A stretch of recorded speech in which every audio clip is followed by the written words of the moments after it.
dedicated to those who love the ones they were warned about. The night smelled like rain and antiseptic.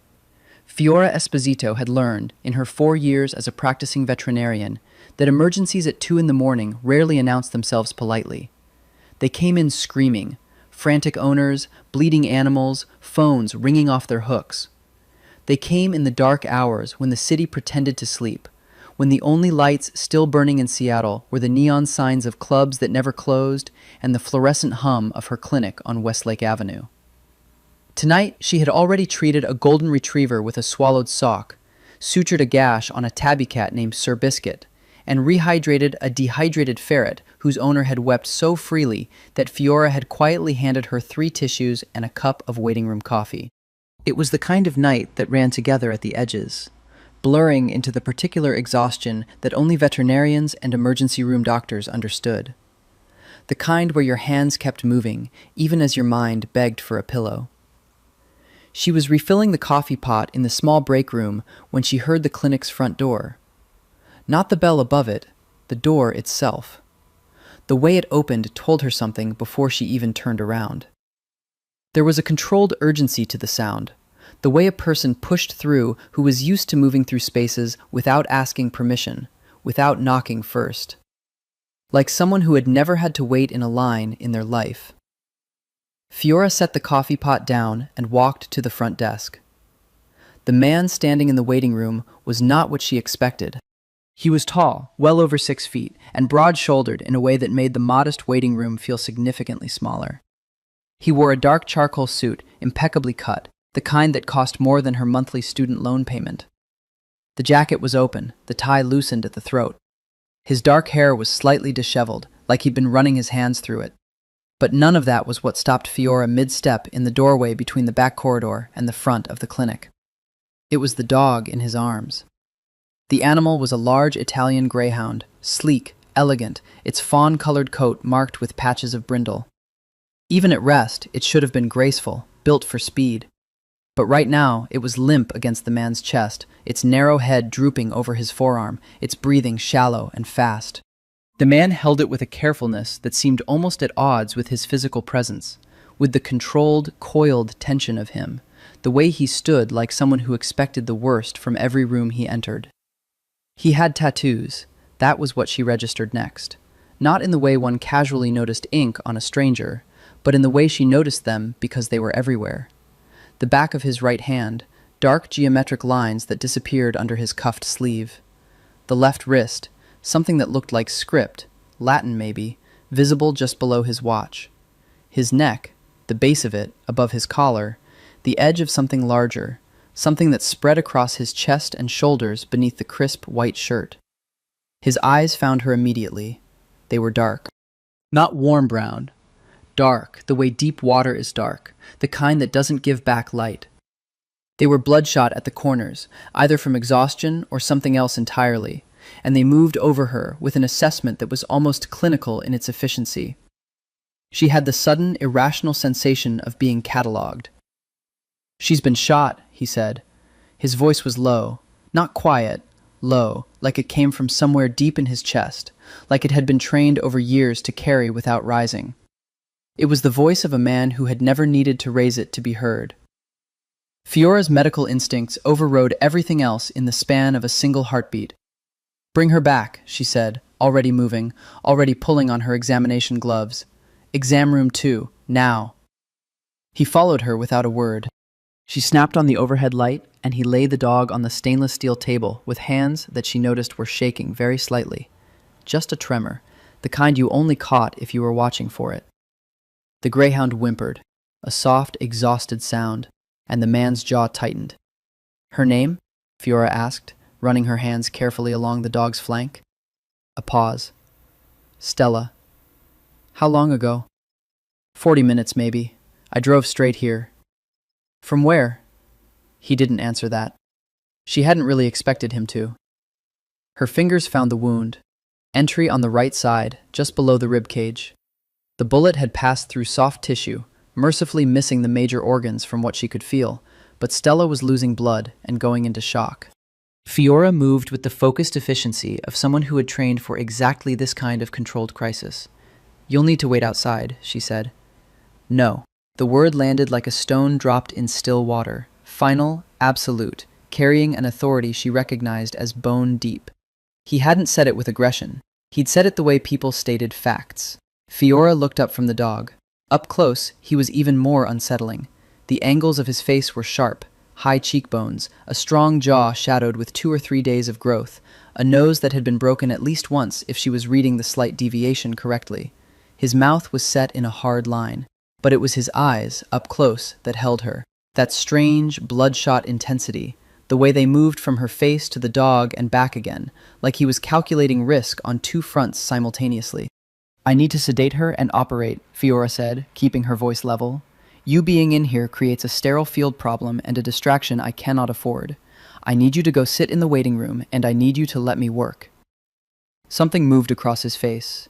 Not softness exactly, more like the absence of whatever armor he'd walked in wearing. "Will she live?" The question was stripped of everything. Stripped of the expensive suit, the tattoos, the controlled menace of him. It was just a man asking about his dog, and the rawness of it caught Fiora somewhere behind her sternum. "I'm going to do everything I can," she said, "but I need you to let me work." For a long moment, he didn't move. Then he looked at the dog, really looked at her, his hand coming up to very briefly touch the top of Stella's narrow head, just once, his thumb drawing a single line between her ears. His face, in that moment, was entirely unguarded. He turned and walked out. Fiora breathed, tied off her mask, and got to work. He sat like he wasn't used to waiting. Fiora could see him through the small window in the operating room door. Just his profile, the edge of his shoulder, the way he'd taken the chair nearest the wall and positioned himself with his back to it, facing the entrance. He sat very still, elbows on his knees, hands loosely clasped. His eyes moved in a slow, methodical circuit of the room, clocking exits, counting people. She recognized the behavior, even if she'd never given it a name before tonight. She redirected her attention to Stella. The greyhound was sedated now, her breathing steadied by the anesthesia, her vitals stabilizing on the monitor. The bullet had been a through-and-through, clean exit, primarily muscular damage. There would be bleeding to manage, tissue to close, infection to prevent, but Stella was strong, and greyhounds, for all their delicate appearance, were remarkably resilient animals. "Stay with me, Bella," Fiora murmured, which was not a thing she'd consciously decided to say. It had simply come out, in Italian, the language of her grandmother's kitchen and her mother's phone calls, and all the softest places in her memory. Her technician, Marcus, came in at 2:30 to assist, a young man from Tacoma who had a gift for remaining calm and asking no questions about the nature of clinic emergencies. He handed her instruments, monitored the vitals, and said not one word about the man with the tattoos sitting in the waiting room, like he was carved from something impenetrable. The surgery took 90 minutes. When Fiora emerged, pulling her mask down and rolling the tension from her shoulders, he was still in the same position. He must have heard the door, because his head turned immediately, with a speed that confirmed her suspicion that he had not actually been at rest. He had been waiting with every muscle coiled, the way a predator waits, with perfect patience and perfect readiness. She walked to him. He stood before she reached him, not the polite rising of a man in a waiting room, but the automatic action of someone for whom height and position were ingrained habits. "She's out of surgery," Fiora said. "She's stable." The bullet missed everything vital. It was primarily muscular damage to her right flank. "I've closed the wound, she's on IV fluids and antibiotics, and she'll need to stay overnight at minimum, likely 2 to 3 days. The exhale he released was so controlled it was almost imperceptible. But she was close enough to see the slight drop of his shoulders, the fractional loosening of the lines around his mouth. "Can I see her?" "She's still sedated. She won't know you're there." "That doesn't matter." Fiora held his gaze for a moment, then said, "Follow me." She took him to the recovery room, a quieter space at the back of the clinic where animals came out of anesthesia under low lighting. Stella was in a padded kennel, her flank shaved and bandaged, her breathing slow and even. An IV line ran to her foreleg. She looked very small, suddenly, without her usual agile tension. The man crouched in front of the kennel. He said nothing for a long time. He just looked at the dog, and Fiora, who had meant to give him a moment and return to her paperwork, found herself unable to leave. There was something in the set of his posture, the way his whole body seemed to have released itself from its usual disciplined tension, just for this animal in this quiet room that pinned her in place. He reached 2 fingers through the kennel grate and touched Stella's paw. "She's been with me for 6 years," he said, very quietly. It wasn't an explanation. It wasn't a bid for sympathy. It was just a fact, stated aloud in the way of someone who rarely said anything aloud that they hadn't already said 100 times in silence. "She's a fighter," Fiora said, equally quiet. "Greyhounds are tougher than they look." He glanced up at her from his crouched position, and the angle of it, him looking up at her for once, the guards he hadn't even seemed to put up, now entirely absent, was so unexpectedly affecting that she felt something shift in the room, like a pressure change before weather. "You have an Italian accent," he said. "My grandmother refused to let English be the only thing I spoke," Fiora said. "You?" "My father's family, Calabria." She nodded once. The silence that followed was not uncomfortable. It was the kind of quiet that came from 2 people discovering, in the small hours of a difficult morning, that they shared a language their mouths hadn't planned to speak tonight. "I'll need your contact information," she said, stepping back into professionalism, "for Stella's records, and I have some questions about the nature of the injury. Legally, I'm required to—" "There won't be a police report," he said. The warmth that had been in his voice a moment ago was gone, replaced by something measured and final. He rose, and the 6 feet of him was back, controlled, contained, dangerous in a way she couldn't name precisely. "I'll leave a number, a cell. You call it if anything changes with her.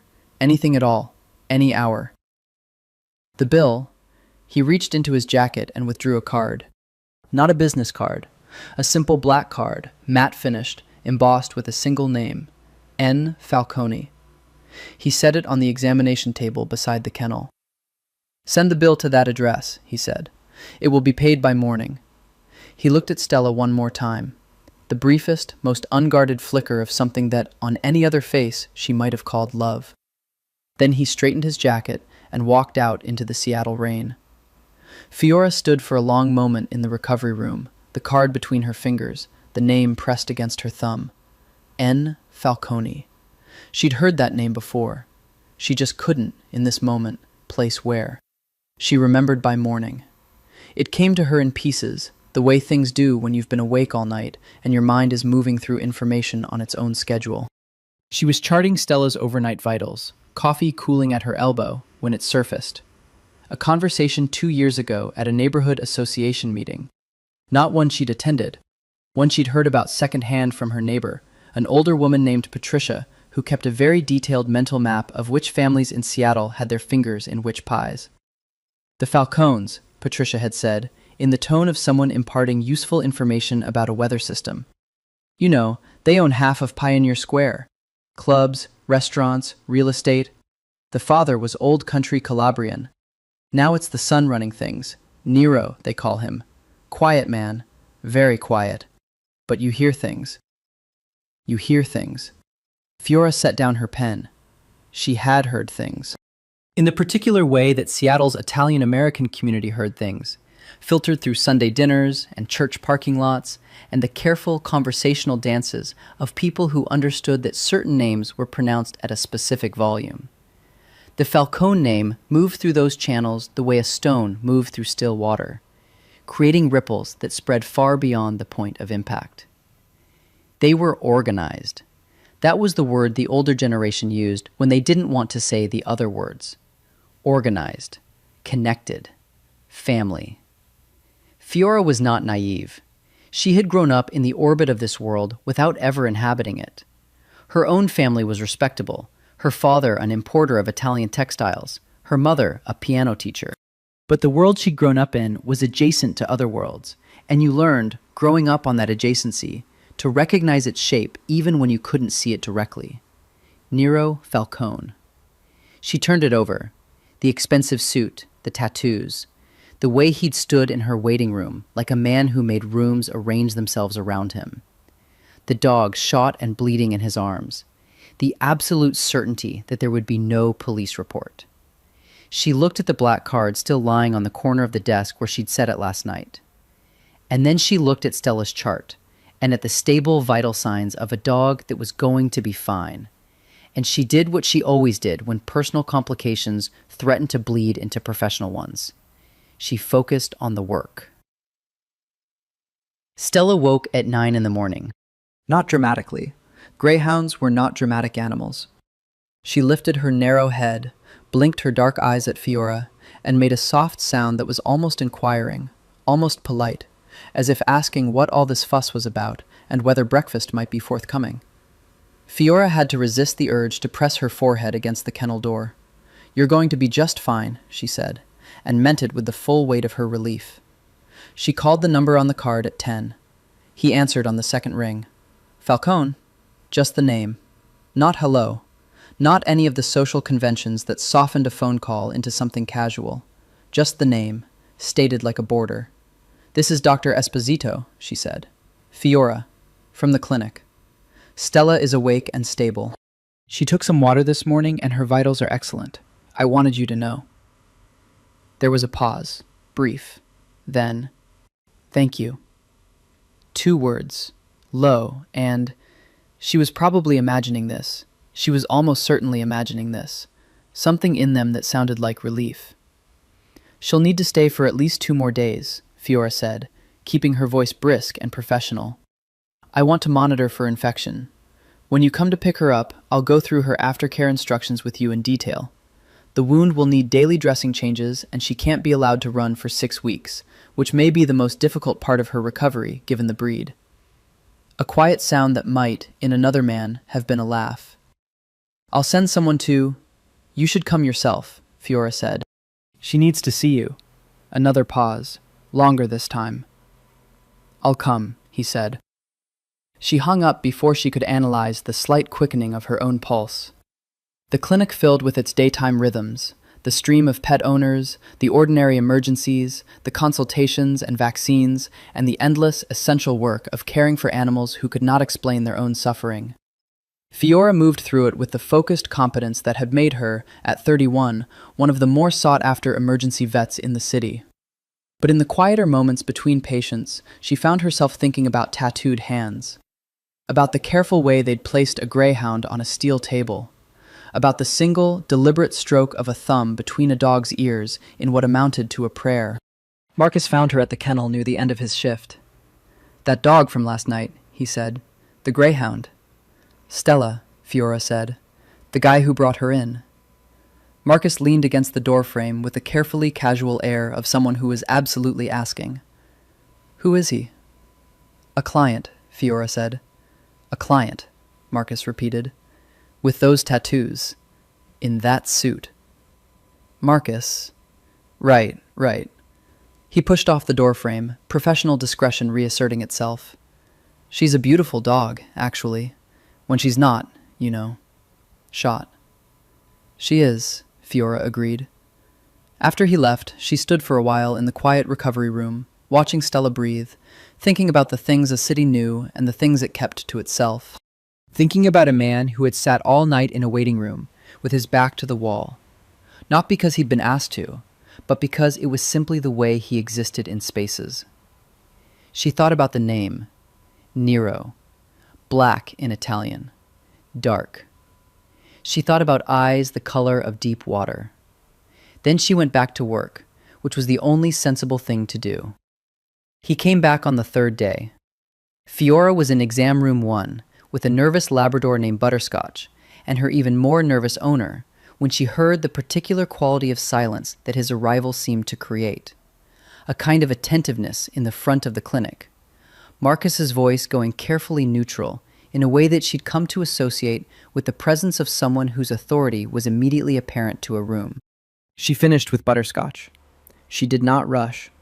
She updated the chart, talked through the vaccine schedule, walked the owner to the front desk, and only then allowed herself to step into the waiting room. He was standing, not sitting. He hadn't taken a chair this time. He stood at the edge of the waiting room, with his hands in the pockets of his slacks, his jacket dark charcoal again, or perhaps the same one, she couldn't tell. His eyes found her the instant she appeared, with that same immediate precision. "Dr. Esposito," he said. "Mr. Falcone," she paused. Nero. Something shifted in his expression. A fractional thing, barely visible, like light changing behind a window. Nero is fine, he said. She led him back to the recovery room. When Stella heard him, she heard him before she saw him, her long head lifting from the kennel bedding, her ears pricking. The change was extraordinary. The greyhound pushed to her feet with careful, still-pained deliberateness, her tail beginning to move, her whole narrow body trembling with the effort of containing its joy within the constraints of a wound she didn't fully understand. Nero crossed the room in 3 strides and was on his knees at the kennel. "Easy," he said, low and urgent. "Easy, Stella mia. My star." Fiora opened the kennel door. Stella pressed her narrow head against his chest, and his arms came around her with that same extraordinary carefulness she'd witnessed 3 nights ago. That precision that had nothing to do with his usual controlled danger, and everything to do with the particular love people had for the creatures that didn't ask anything of them. He stayed like that for a long moment. His face was turned into the dog's neck. Fiora stood in the doorway and watched, and felt something very private press against her ribs. When he finally looked up, his expression had been collected again, though not entirely. There was still something warm at the edges of him that hadn't been there before. "She looks better," he said. "She's doing very well. Strong constitution." Fiora moved closer, professional, pulling Stella's chart. "I want to go through the aftercare with you. She'll need the wound dressed daily for the first 2 weeks. I'll give you everything you need. Antiseptic solution, non-stick bandages, detailed instructions. She needs to stay leashed during walks for 6 weeks minimum, and absolutely no running or jumping. If you see any redness, discharge, or if she stops eating, you call me immediately." He was listening to her, not in the polite, slightly glazed way that some pet owners listen to aftercare instructions, but with that focused, measuring attention, like he was committing it to memory. "I can do that," he said. "You?" She looked up from the chart. "Not staff?" "I'll do it myself." She held his gaze. "Okay." She walked him through everything, showing him on a practice bandage, talking through the medication schedule for the antibiotics. He followed her instructions with a seriousness that suggested he applied the same quality of attention to everything that mattered to him. His hands, she noticed while demonstrating the bandage technique, were steady. Steady in a way she associated with people who had learned to manage crisis without letting it move through them visibly.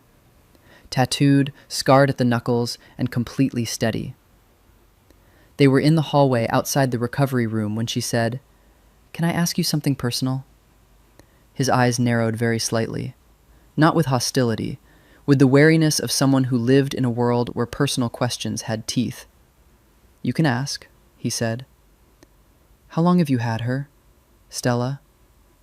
The wariness eased. 6 years. She was a rescue, retired racing dog. They don't all make it out of the track. Someone sent her to a shelter. I don't know why I went to the shelter that day. A pause, and she had the sense that this was more than he usually said about it, more than he usually said about anything. She was in the back of the kennel, not barking, not performing, just sitting there like she was waiting for a specific person. "And that person was you, apparently." Fiora smiled, and she felt it happen before she could stop it. The real one, not the professional one. The one that reached her eyes and that she'd been told, on more than one occasion, had an inconveniently disarming quality. She watched him register it, watched something move across his face that wasn't calculation or danger or the controlled management of a dangerous man in a public space. Just a man noticing a woman smiling. "The bill," she said, stepping back. "Was paid this morning," he said, "with a 40% addition, for the hour.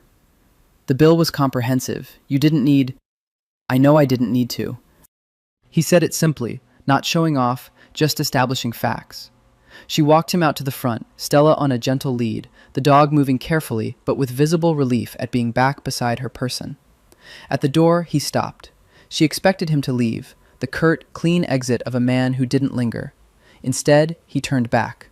"The name," he said. "Esposito. Where is your family from?" "Naples," she said, 2 generations back." Napoli, he repeated, the Italian coming out naturally, and there was something in the way he said it, in the way his accent thickened almost imperceptibly on the word, that told her this language lived somewhere deep in him, not just in his memory, but in his bones. He held her gaze for one more moment, studying her the way she'd seen him study the exits, with total, unhurried attention, as if she were a problem he was going to spend some time solving. Then he walked out into the September afternoon, the greyhound stepping carefully at his side. Fiora stood at the door for a moment. She was almost certainly going to see him again. She was almost certainly going to be fine with that.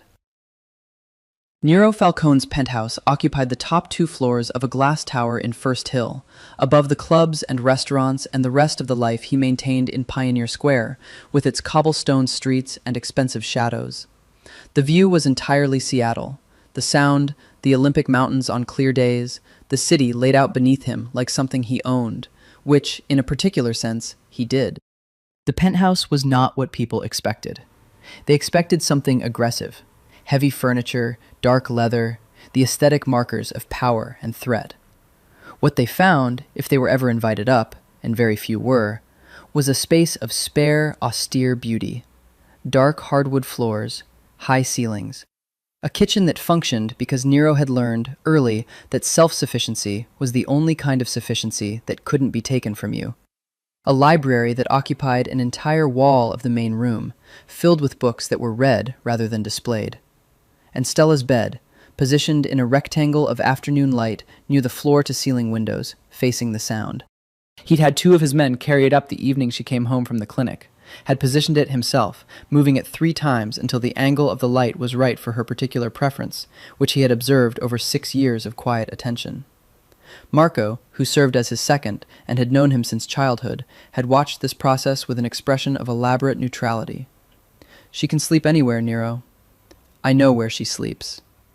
Marco had let it go, which was the correct response. Now, 4 days after bringing Stella home, Nero sat in the kitchen at 6 in the morning with coffee and the news that had arrived overnight on encrypted channels, and watched his dog sleep in the light she preferred. The wound had been dressed this morning, as it was dressed every morning, carefully, following the veterinarian's precise instructions, which he had memorized and did not deviate from.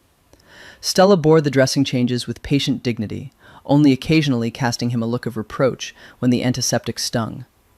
He thought about the veterinarian. He did this more than was efficient, more than was wise, more than he usually permitted himself with regard to any particular person. Fiora Esposito had a quality that was difficult to name, and therefore annoyed him by resisting categorization. She was competent, clearly, professionally, without self-consciousness about it, the way people were competent when competence was simply a baseline fact about them rather than an achievement to be performed. She was direct, which he respected. She had looked at him in that examination room without the particular quality of fear that he was accustomed to inspiring. Not recklessly, not naively, but without it. The way someone looked at you when they had decided that your reputation was not the first or most important thing about you. She had called him by his name, Nero. Not Mr. Falcone, not Sir, not the careful social distance that most people maintained. Just his name, like it fit naturally in her mouth. He picked up his phone. The dossier that came back within 20 minutes told him what he had partially suspected. Fiora Emilia Esposito, 31, born Seattle to second-generation Italian-American parents. Doctor of veterinary medicine from Washington State University. No criminal record, no significant debt, 1 speeding ticket on I-5 in 2021. Rented an apartment in Capitol Hill. Drove a 12-year-old Subaru. Had an older brother in Portland, parents in Bellevue.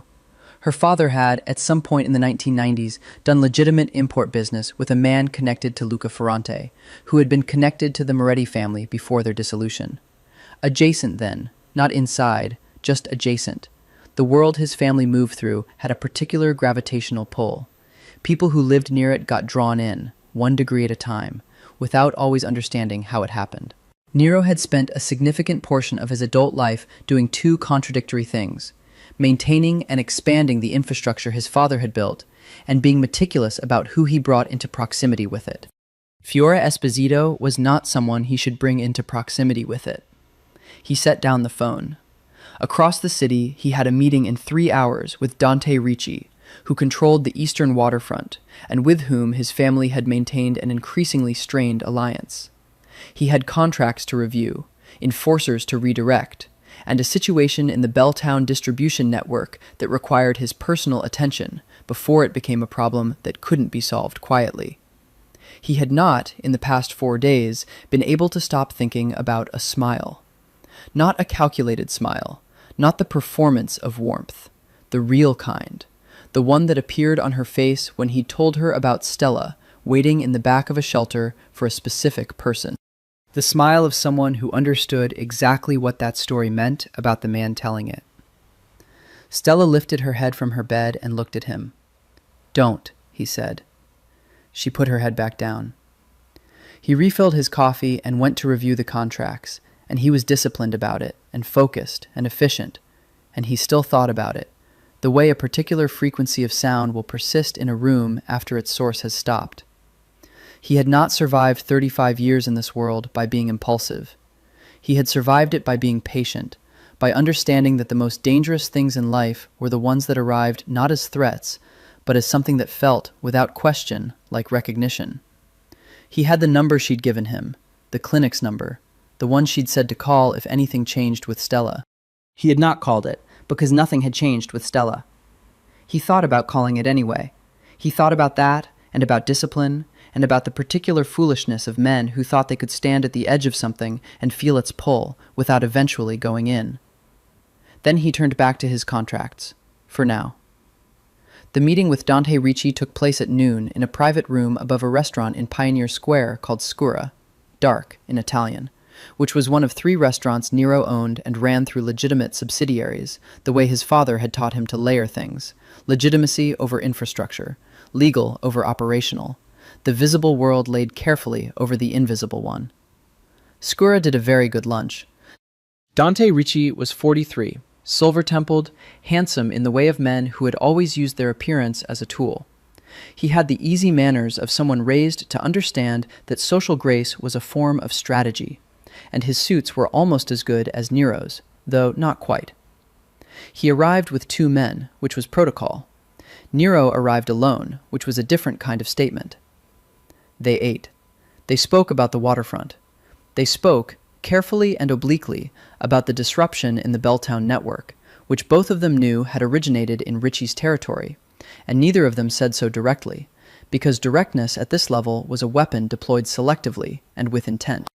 It was during coffee that Ricci leaned back in his chair, swirled his espresso, and looked at Nero with the particular expression of a man who was about to offer something he already knew would be refused. "There's a woman," Ricci said. Nero said nothing. He was good at nothing, at the particular quality of silence that wasn't absence, but pressure. "She runs a clinic over on Westlake. I've heard you've been there recently." Ricci's voice was even, conversational, amused in the careful way that Italian-American men of a certain generation were amused when they were making a move they expected to fail, but felt obligated to attempt. Her father had dealings with the Ferrante operation in the 90s. There's a debt there, not a financial one. "Dante," Nero said. You're noting that you have information about a civilian woman who works near my neighborhood and whose family has a historical connection to an organization that no longer exists, and you're presenting this information in a way that implies leverage." A beat. "I'm noting that there are people who would find it useful to have connections inside legitimate medical operations," Ricci said, still even, still careful. "A clinic, access to supplies, to records, to—" "No," Nero said. The word dropped into the room the same way it had dropped into the examination room 3 weeks ago, without anger, without temperature, with the absolute finality of a door being shut.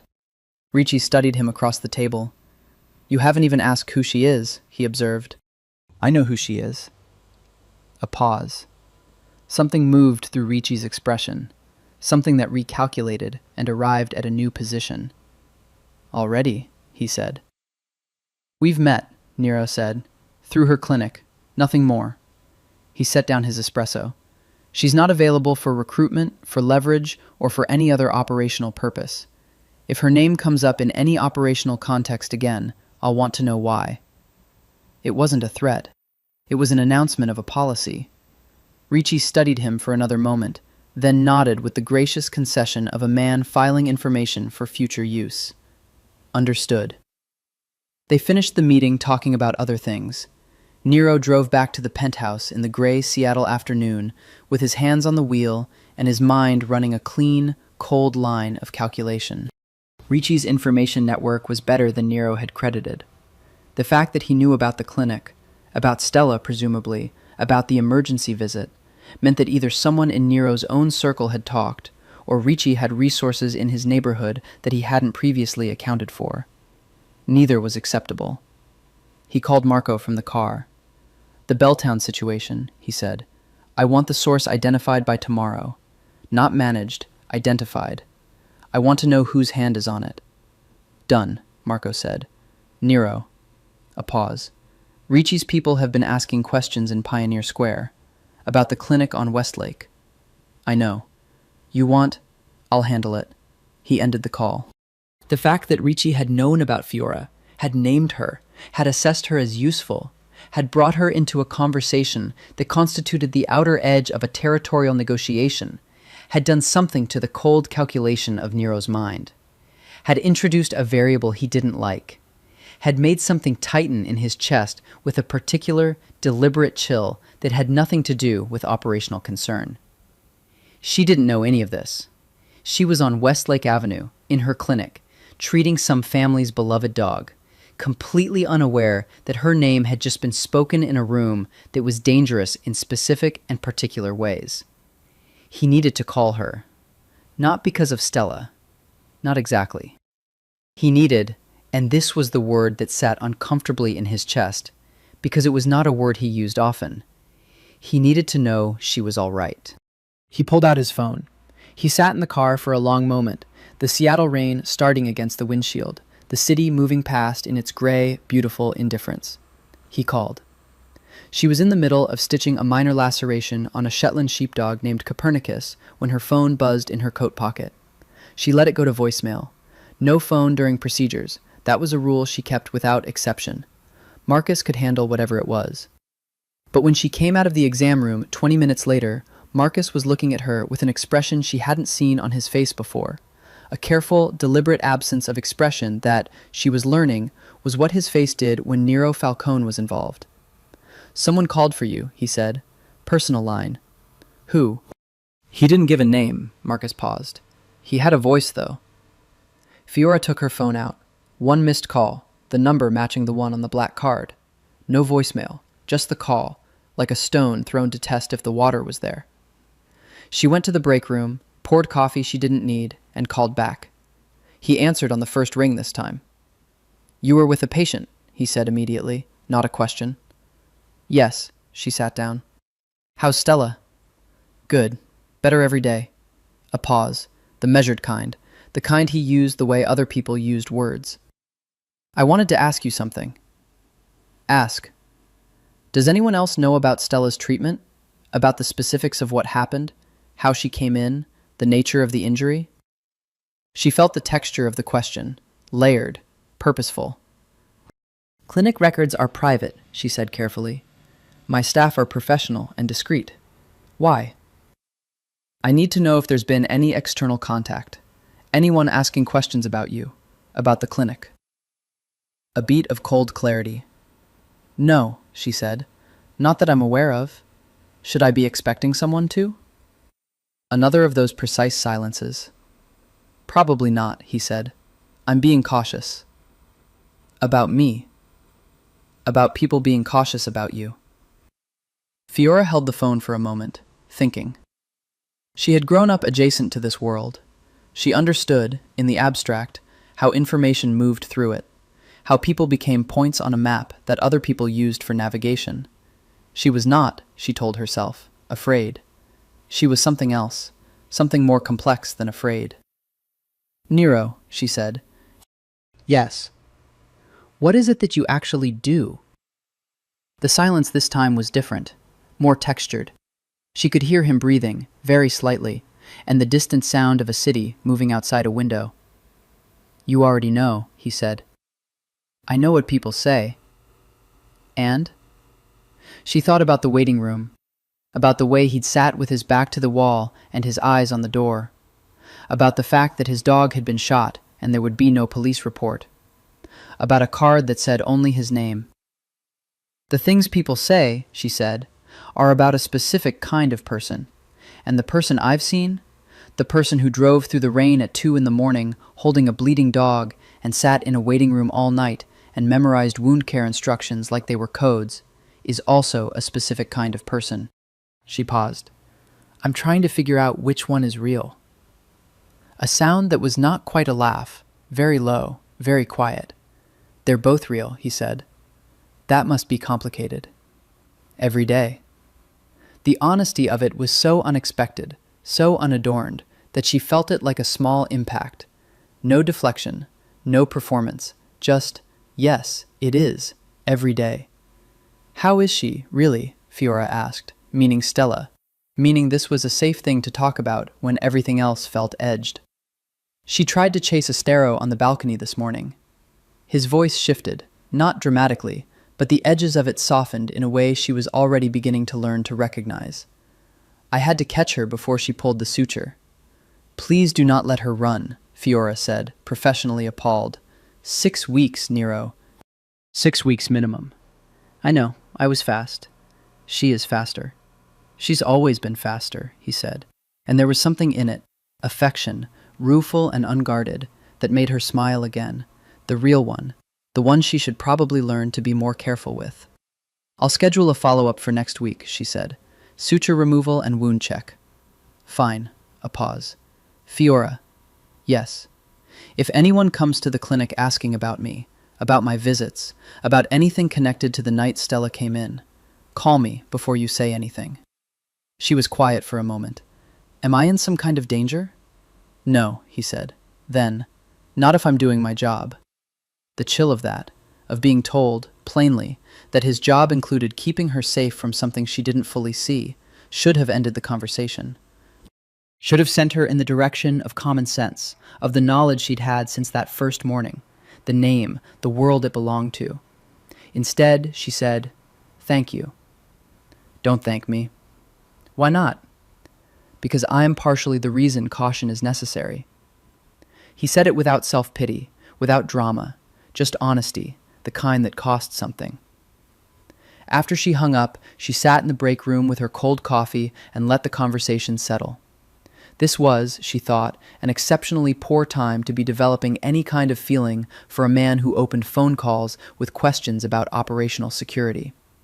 This was, by any reasonable measure, the beginning of something she should put an end to before it became a thing with its own momentum. She thought about his voice when he talked about Stella trying to chase the sparrow.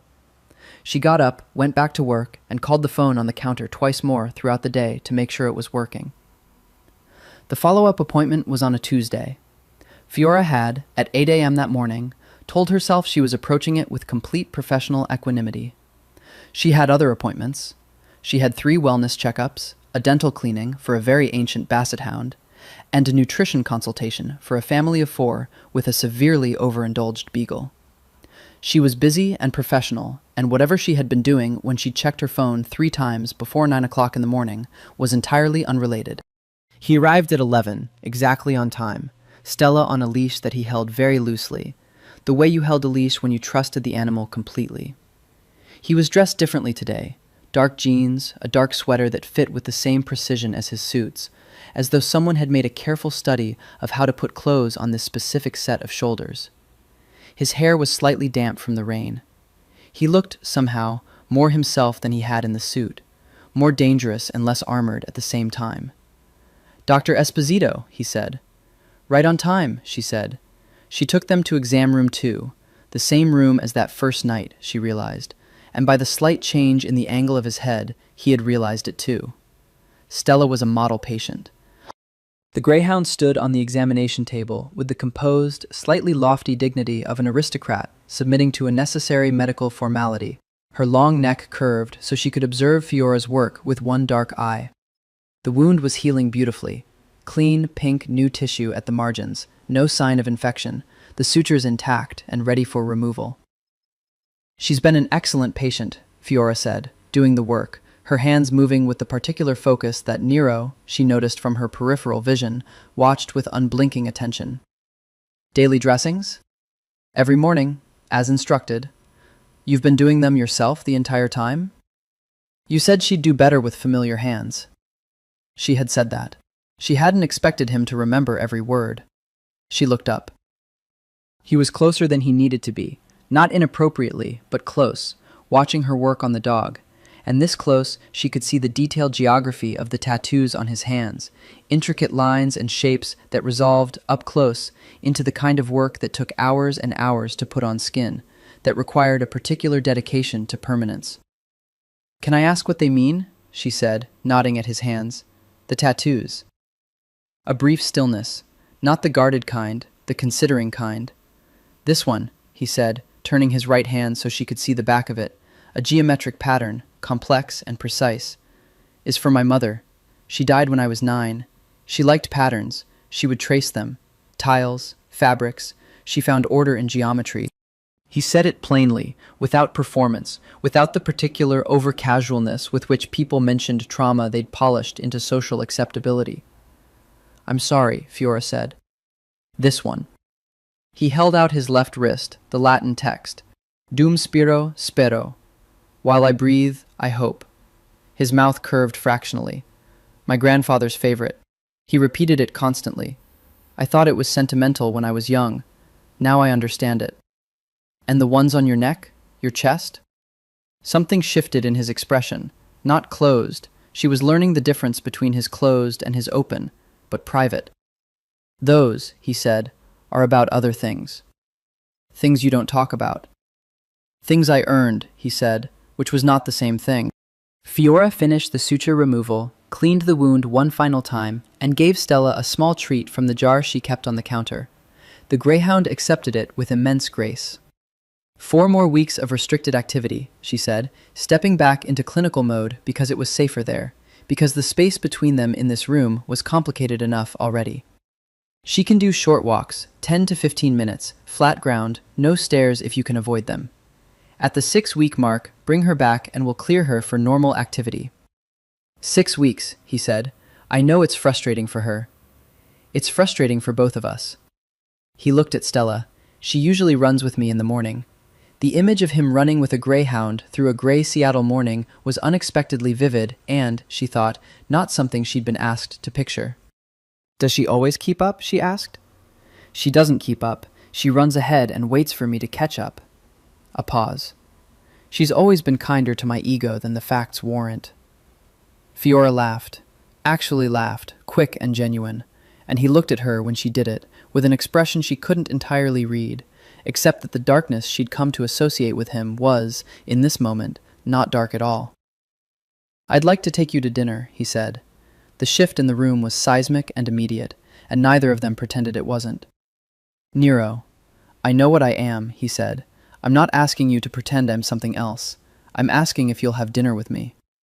The honest directness of it, the way he didn't try to frame it as anything other than exactly what it was so characteristic of everything she'd observed about him that it almost made the decision easier. Almost. She stopped, started again. That's a complicated offer. I know. I have to think about it. All right. He settled Stella's lead, straightened his sweater, and moved toward the door. Paused. I'll call you, he said. Not arrogantly, just as a statement of what was going to happen next. She watched him walk out with the greyhound at his side, and she stood in exam room 2 for a full minute after the door closed, her hands flat on the examination table, her heart doing something considerably undisciplined in her chest. She had to think about it. She had already decided. She just needed a day or two to convince herself that she had thought about it properly. She said yes on Thursday. He sent a car on Saturday at 8, not ostentatiously, not in a way designed to impress, but efficiently, the way he seemed to do everything. A black sedan, a driver who said only her name when she came down from her apartment, who drove her to a restaurant in Pike Place that she would never have found herself, tucked behind the main market in a location that required knowing it was there. The restaurant had no sign. The host knew Nero's name. They were seated in a corner that had, she was fairly certain, been arranged for both his preferred sightlines and for maximum privacy, and Nero stood when she arrived. The way she'd noticed was simply a thing he did. He looked at her. She had worn a dark green dress that her best friend Camille had called the nuclear option, and Fiora had called appropriate for an autumn evening dinner. It was neither nuclear nor entirely modest, a thing that took note of her coloring, the dark eyes, the dark hair she'd left down, and then did something sensible with all of it. Nero's expression did not change dramatically, but the quality of his attention shifted, deepened, gathered itself, and she felt it the way you felt sunlight, not metaphorically, but as a real, physical warmth. "You look beautiful," he said. Just that. Simple. "Thank you." She sat. "You don't look terrible yourself." He wore a dark suit, this one midnight blue, and she'd decided some time ago that the expensive clothes were not about display, but about armor. The particular precision with which he occupied a garment was the same precision with which he occupied everything else. A man who had learned that control was a form of protection. They ordered. The food was extraordinary. Italian, genuinely, not the American approximation of it. And she watched him eat with a focused pleasure that suggested this was one of the uncomplicated good things in his life. "How long have you owned this restaurant?" she asked. 7 years. The chef is from Napoli. His family came over in the 90s. "Does he know you're from the South?" "He knows I'm from a family that knows his family." A slight pause. "It's not so different from how your family does things." She tilted her head. "And how does my family do things?" "Your father's import business," he said, matter-of-factly. "He works with 3 families from Campania who've been importing the same linen for 40 years because the relationship goes back 2 generations. It's not different. It's just a different kind of business." She studied him. "You looked into my family." "Yes." The directness of it, no deflection, no false apology, was both irritating and, she found, oddly reassuring. He hadn't pretended he hadn't. "And?" she said. "Your family is clean," he said. "Your father's historical connections are historical. You're not involved in anything, never have been, and there's no reason for you to be." He met her eyes. "I wanted to know who you were before I asked you to dinner. That's not an apology, it's an explanation." "You run background checks on everyone you ask to dinner?" "I don't ask many people to dinner." A beat. "That," she said, "is not a reassuring way to phrase that." Something moved in his eyes, the almost laugh that she was collecting, adding to a private catalogue. "My world is dangerous," he said, setting down his fork, looking at her with complete openness, the kind that cost him something. "I'm not going to pretend it isn't. I'm not going to pretend that being associated with me doesn't carry risk. You're not stupid, and patronizing you would be both an insult and a waste of time." He paused. "I also haven't wanted to have dinner with anyone in a very long time, and you work on a 3-legged beagle with the same amount of care you'd give a human patient. And you told a dangerous man to wait in the waiting room and then handed him instructions for wound care, and I can't—" He stopped. She waited. "I can't stop thinking about it," he said. "About you." The honesty of it settled around the table like something physical.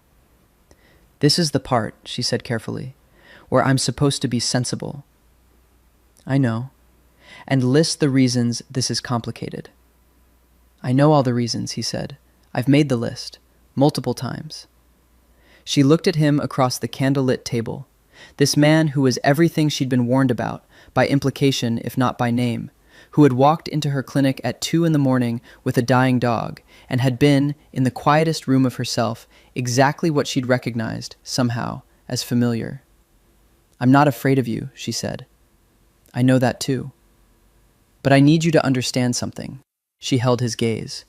"I don't do complicated things halfway. If I'm in something, I'm in it. And I won't be used, or managed, or positioned. I won't be an asset, or a relationship maintained for strategic reasons. If that's not what this is, tell me now." He held her gaze. His answer, when it came, was quiet and certain and unequivocal. "It isn't." She picked up her wine glass. "Then tell me about Calabria," she said. "Your father's family, what it was like." And he did. He talked to her for 2 hours, not about the business, about the land, the coast, the way his grandfather had kept figs and his grandmother had made bread in a kitchen that smelled like wood smoke and olive oil, about being 9 years old and brought to Italy after his mother died, placed in the care of old men who spoke too fast and expected too much, and gave him, in doing so, the bones of who he would eventually become.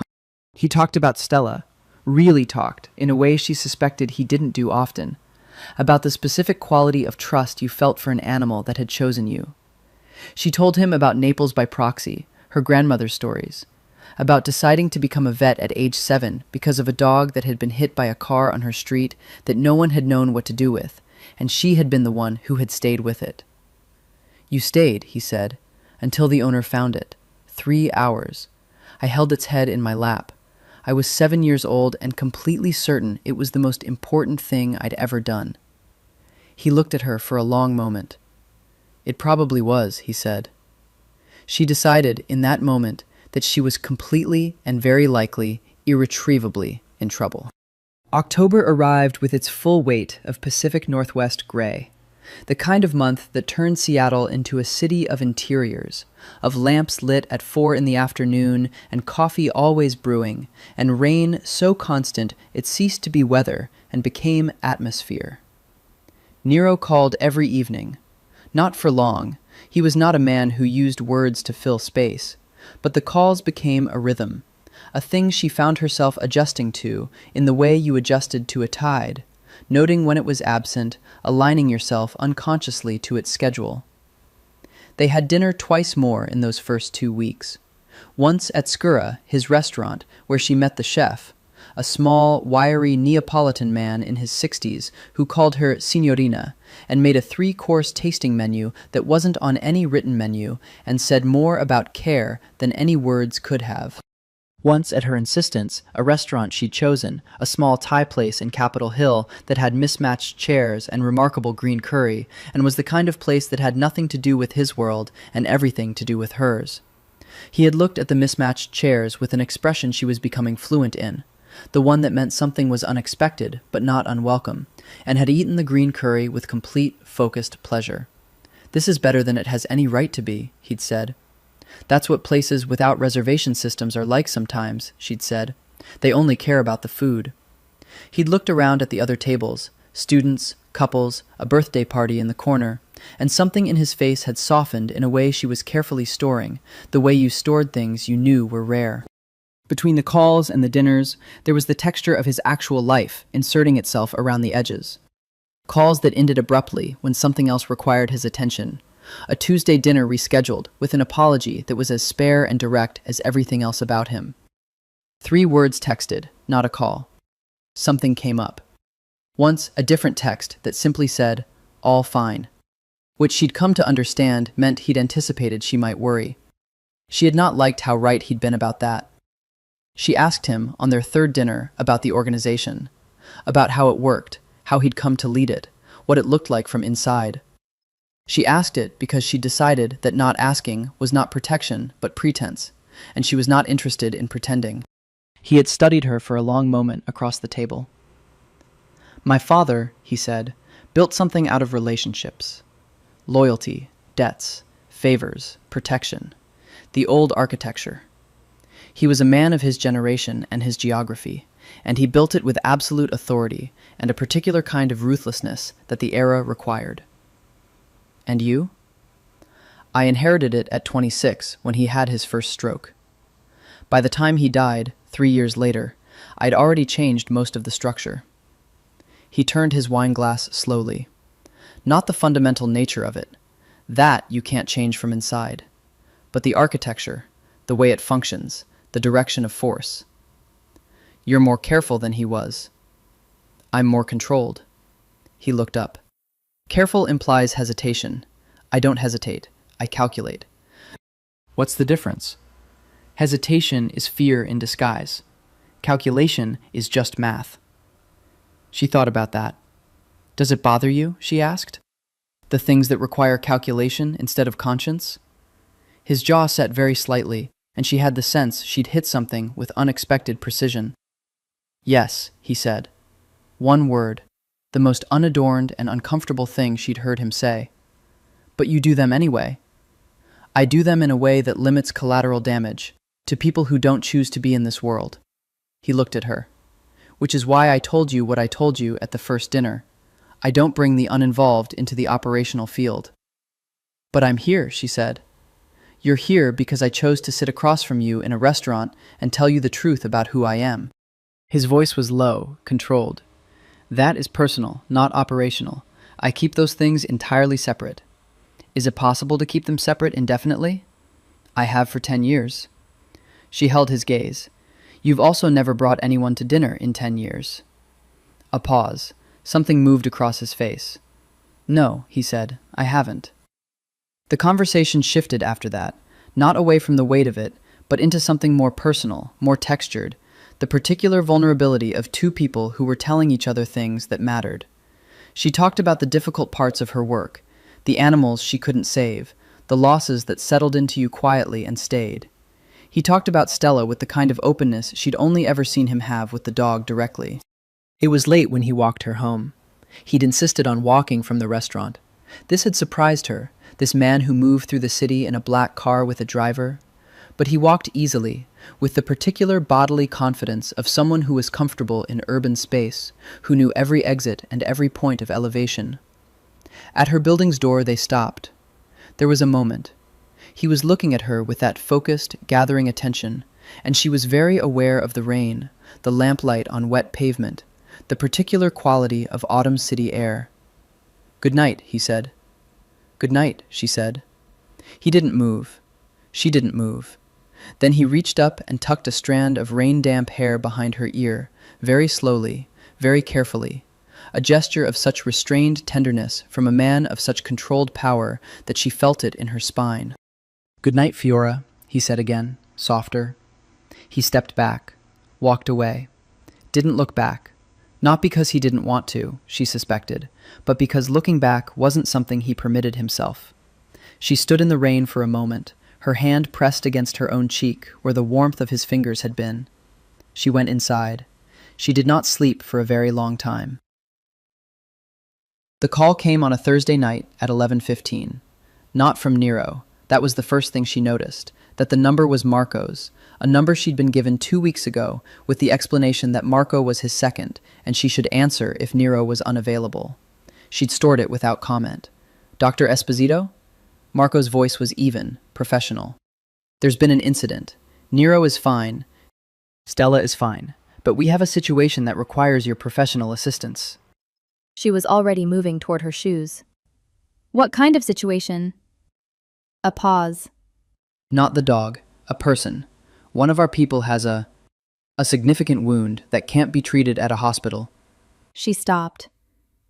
"Marco," she said, "I understand if this is something you can't... What kind of wound?" "Laceration. Multiple. No gunshot, no organ involvement. Blood loss is significant but stable. He needs proper closing, he needs antibiotics, and he needs someone who can do it without a report being filed." She stood in her hallway with her keys in her hand and her coat half on, and she thought about every version of the line she'd been carefully maintaining. The line between Nero's world and hers. The one they'd both agreed to respect. "Put Nero on," she said. A brief pause. Then, "Fiora." His voice was tight in a way she hadn't heard before. Controlled, but tightly. The way something was tightly controlled when it was at genuine risk of not being. "Tell me what happened," she said. "My driver, Enzo. He was protecting me, and he took a hit doing it." His voice. "He's 24 years old, and I won't take him to an ER and have him questioned and arrested for a protective act that was his choice." "Is it life-threatening?" "Bleeding is controlled, but he needs a real doctor, not a street surgeon. I need someone I trust." She heard it, the particular weight of the word trust, what it cost him to say it this way, to be asking her this way. "Text me the address," she said. "I'm bringing my kit, and this isn't something I'll do in the dark. I need proper light, a clean surface, and your absolute guarantee that I can work without interference." "Done," he said.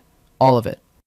She drove to a building in Soto, a warehouse conversion she'd never have found without the address, the kind of property that had legitimate business on the visible floors and other business on the ones not shown on architectural plans. Marco met her at the door, a compact man in his 40s with steady eyes and the particular economy of movement she'd come to associate with people who lived in consequence-oriented spaces. Enzo was young. He was lying on a clean table in a room that had clearly been hastily converted for this purpose. Good lighting, a clean surface, towels, the basic supplies of men who had learned to handle emergencies without calling for help. He had 3 significant lacerations. A knife fight, she diagnosed without asking, the cuts deliberate and targeted, meant to disable rather than kill. None of the cuts were immediately life-threatening, but without proper care, infection was a serious and real danger. She worked for 90 minutes. Nero stood at the edge of the room the entire time. She was aware of him, his stillness, his eyes, the particular quality of his presence, the way she was aware of weather. He did not interfere. He did not speak. But when Enzo winced, she felt Nero's jaw tighten from across the room. When she was finished, cleaned, stitched, bandaged, with a prescription printed from her tablet that Marco received with what appeared to be genuine relief, she stripped off her gloves and turned around. Nero was closer than he'd been. She hadn't heard him move. "Thank you," he said. "Don't," she said, not dismissing his gratitude. She knew what it cost him. "Just—" She stopped. "He needs to rest for a week. Real rest. No activity. If the temperature at the wound site goes above 101, he goes to a hospital. Marco tells them a different story. I don't care how you manage it." "Understood." And Nero, she looked at him directly, at the full force of what the evening meant, and everything it had shifted. "I'm not a clinic resource. I did this because Enzo is 24, and he was protecting you, and I wasn't going to let him suffer for that. I need you to understand the difference." "I know the difference," he said, quietly. "I would never ask you again." "Okay." "Fiora." He touched her face, not the delicate gesture of the rainy night, but something more urgent, both hands framing her jaw, his eyes on hers. "Are you all right?" "I'm fine." "That was—" He stopped. "I didn't plan for that to be your world tonight." "I know you didn't."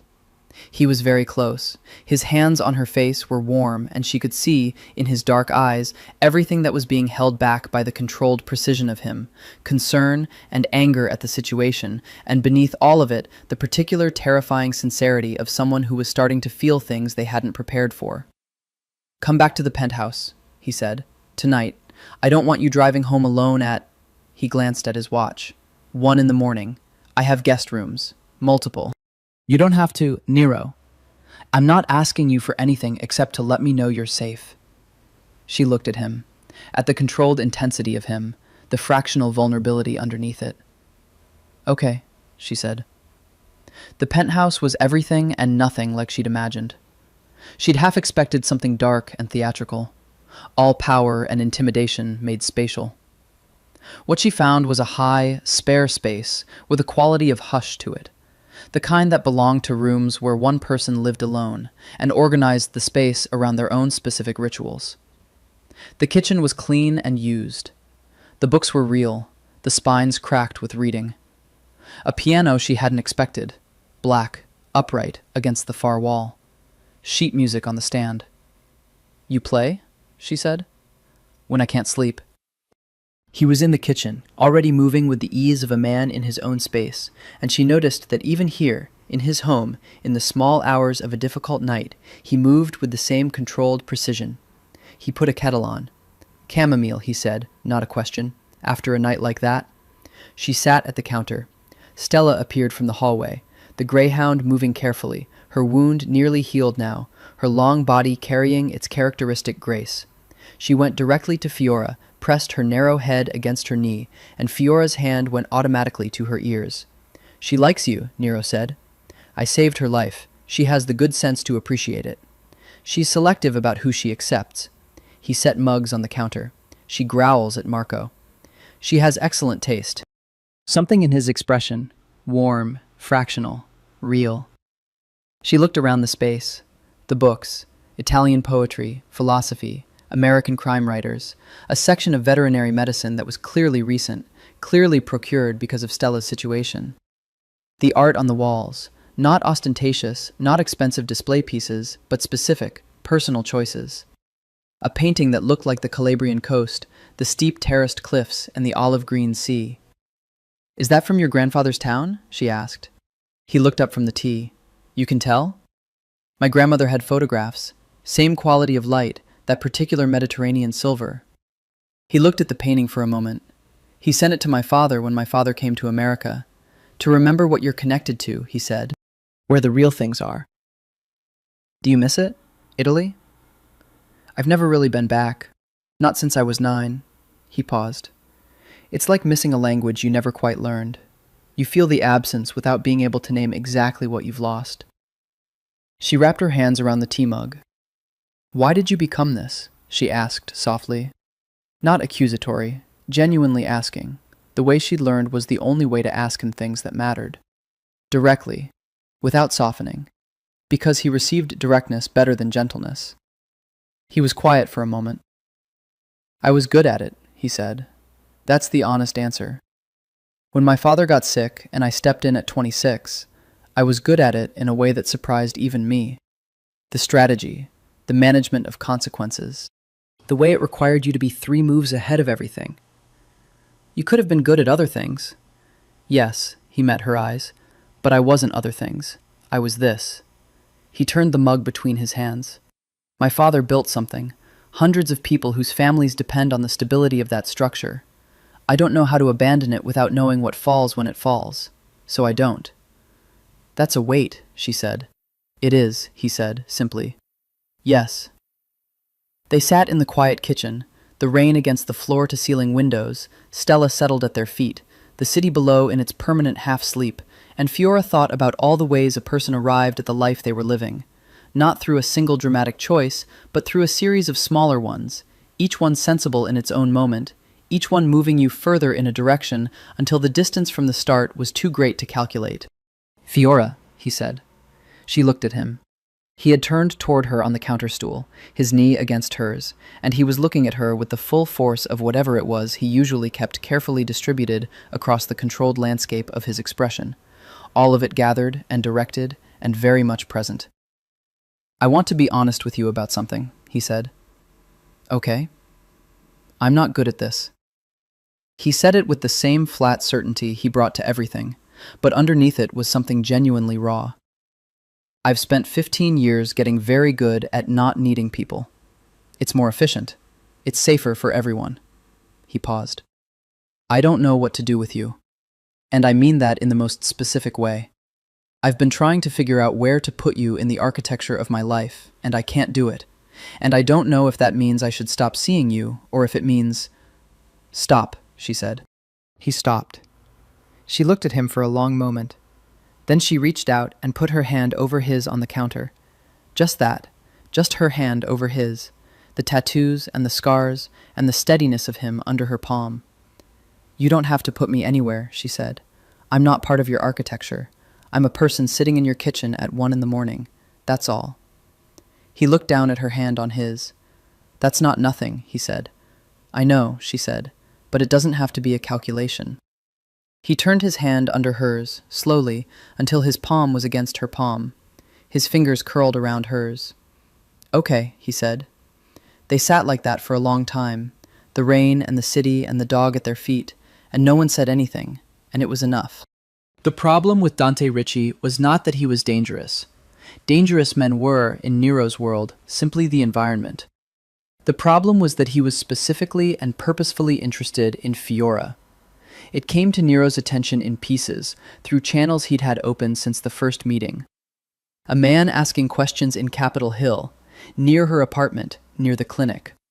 An inquiry sent through a mutual third party about the Esposito family's import business, specifically about the Ferrante connection. And then, worst of all, a photograph.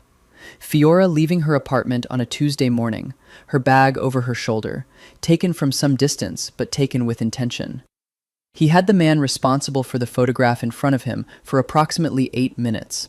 After that, the man made different career choices. The photograph was a message, and the message was, I can reach her. It was a negotiating tactic, a pressure point, the way Ricci had always operated, not by direct force, but by the establishment of leverage, by showing that he had access to the things that mattered. The thing was that this was, in operational terms, an extremely well-chosen leverage point. Nero sat in his office on the fourth floor of the building in Pioneer Square, the legitimate office, the one that could be visited by any business associate, though not many were invited, and he did the math he hadn't wanted to do. He laid it out with the same clinical precision he brought to everything operational. Ricci wanted the Belltown distribution network redrawn in his favor. He wanted a specific renegotiation of the waterfront contracts. He believed Nero would trade those things to protect Fiora, and he was not, and this was the calculation that sat like cold iron in Nero's chest, entirely wrong. Not because Nero was weak, but because Ricci had correctly identified the one variable in Nero's architecture that wasn't controlled. He called Marco in. "Ricci's move," Marco said, before Nero could speak. "I know. We've been tracking the surveillance." Options. Marco settled into the chair across the desk, a man who had known Nero since they were boys in the same neighborhood, who had grown up in the same orbit of fathers who used the same particular vocabulary of loyalty and consequence. "We escalate. We make it explicit that surveillance on a civilian associated with our operation is an act of aggression that we respond to as such." And her risk level during that escalation? Marco was quiet for a moment. Elevated. Option 2. We give him the Belltown concession. He loses interest and leverage because he has what he wants. Which teaches him that this approach works. Nero's voice was flat. He'll try it again. Someone else. Something else. Next time we have a disagreement. Option 3. Marco paused. She relocates. Temporarily. Somewhere outside the field of play. She won't, Nero said. You haven't asked her. He had thought about asking her. He had thought about it, with the particular conflict of a man who had learned that the greatest kindness was often also the hardest exercise of power, telling someone they needed to be somewhere else for reasons he couldn't fully explain, removing their choice in the interest of their safety. He had not, in the end, been able to make himself do it. There's a fourth option, Nero said. Marco waited. I give Ricci something he wants more than the concession, something that changes the terms of the conversation entirely. Marco's expression shifted slightly. What? He's been consolidating on the eastern waterfront for 3 years. He's been waiting for the Moretti territory to be formally absorbed by someone. It's been unclaimed since they fell apart. If we move first and offer him a co-management structure on the Moretti distribution in exchange for leaving the Belltown network and all civilian-adjacent activities completely out of our negotiations, permanently, you'd be giving him significant expansion? I'd be giving him something he wants more than leverage, and I'd be making very clear that the leverage itself is over. He met Marco's eyes. And then I'd be making clear, in terms he understands, what happens if he revisits it. Marco was quiet for a moment. And Fiora, temporarily, while you manage this? I'm moving her to the penthouse. Marco's face did the careful, neutral thing. With her consent? He asked. With her consent, Nero said, in a tone that acknowledged the necessity of the question without enjoying it. I'll talk to her tonight. She might not like it. I know. She might refuse. Nero stood, turned to the window, the gray Seattle afternoon below. She might, he said. That's her right. He stood there for a moment, looking at the city, at the rain-silvered streets of the neighborhood his family had made their own over 30 years, and he thought about a woman in a green dress telling him she didn't do complicated things halfway, and about how profoundly, inconveniently, completely he believed her. She did not, in fact, like it. He had come to the clinic after her last appointment. She'd become accustomed to finding him in the waiting room, the still point of the room, her staff navigating around him with the combination of professional courtesy and profound personal wariness, and had asked if she had an hour. She'd known from the quality of his voice, not the warmth it had when they talked in the evenings, not the way it shifted around Stella or around memory, the flat, controlled professional register of a man who was about to deliver information. They walked. He talked. She listened to the whole thing without interrupting, which she thought was considerable discipline on her part, her hands in her coat pockets, the rain fine and cold on her face, the Pike Place market closed and echoing around them. Someone was photographing me, she said, when he finished. Yes. From outside my apartment. Yes. As leverage to use on you. Yes. She walked for a moment in silence, organizing her thoughts with the same methodical focus she brought to a complex diagnosis. "And you want me to stay at your penthouse," she said, "while I manage this. A week, possibly 2. After that, the situation will be resolved and the risk level returns to baseline."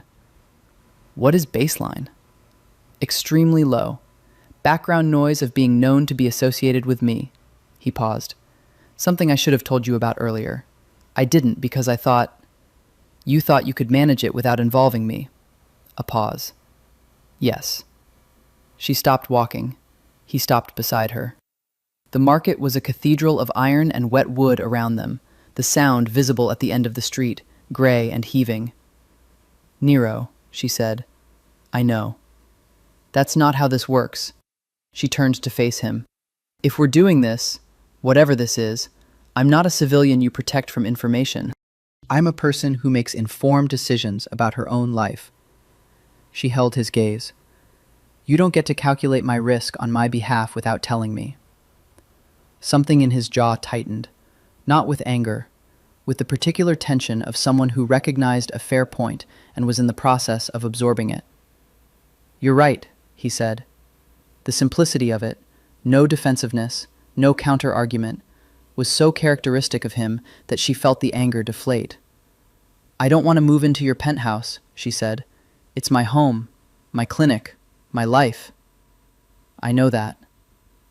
"But," she looked at the sound, "if the risk is real and specific, and you tell me it is, then I'll take it seriously." She looked back at him. "I want to see the photograph." He took out his phone. She looked at herself, walking out her door, oblivious, bag over one shoulder, coffee in hand. The ordinary Tuesday morning of a woman who didn't know she'd been made into a pressure point. Something cold and precise moved through her. "How long until you can resolve this?" she asked. "A week, possibly less." "I'll work my regular hours," she said. "I'll stay at the penthouse in the evenings, go home to my apartment when I need to. I won't change my schedule in any other way." She held up a hand before he could speak. "This is non-negotiable. I won't be put in a box for my own protection. I'll take the precaution you're asking for, and I'll tell you if anything feels wrong, but I manage my own life." He studied her, the full, calculating weight of his attention. "Agreed," he said. "You'll have a driver. I'll clear it with you, the timing, everything. But the driver? Fine. And if anything, I know, Nero, I know to call." He reached out and touched her face. The gesture she was coming to know as his particular vocabulary of care. The way this man who was so controlled in every other physical expression of himself reserved the deliberate, careful touch of her face for the moments when words weren't sufficient. "I'm sorry," he said, "for bringing this to you." "You didn't bring it," she said. "Ricci did. By knowing about you." His jaw. "That's on me." She held his gaze. "Then resolve it." "I will," he said. The certainty in it was absolute, not bravado, not performance. Simply a man stating a fact about what he was going to do.